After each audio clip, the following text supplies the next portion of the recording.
అలాగే ఉగాది రోజు తప్పకుండా కొన్ని విధి విధానాలు పాటించాలి. వాటిలో మొట్టమొదటి విధి విధానం ఏంటంటే, తెల్లవారుజామునే నిద్ర లేచి అందరూ కూడా ఒంటికి, తలకి నువ్వుల నూనె రాసుకొని తైలాభ్యంగన స్నానం చేయాలి. అంటే తలంటు స్నానం చెయ్యాలి. ఇంట్లో పిల్లలు, పెద్దలు అందరూ కూడా ఒంటికి, తలకి నువ్వుల నూనె రాసుకొని తలంటు స్నానం చేయాలి. అదేవిధంగా ఉగాది రోజు బ్రహ్మదేవుణ్ణి పూజించాలి అని హేమాద్రి సంహిత, స్మృతి కౌస్తుభం, చతుర్వర్గ చింతామణి అనే ప్రామాణిక గ్రంథాలన్నీ తెలియజేస్తుంది. ఎందుకంటే ఉగాది రోజు శ్రీ మహావిష్ణువు ఆజ్ఞ ప్రకారం బ్రహ్మదేవుడు సృష్టి చేయటం ప్రారంభించాడు. అందుకే ఉగాది రోజు అందరూ తప్పకుండా బ్రహ్మదేవుడిని పూజించాలి.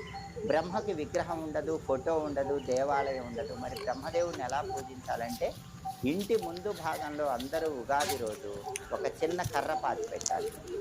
ఆ కర్రకు పసుపు రాసి కుంకుమ బొట్లు పెట్టాలి.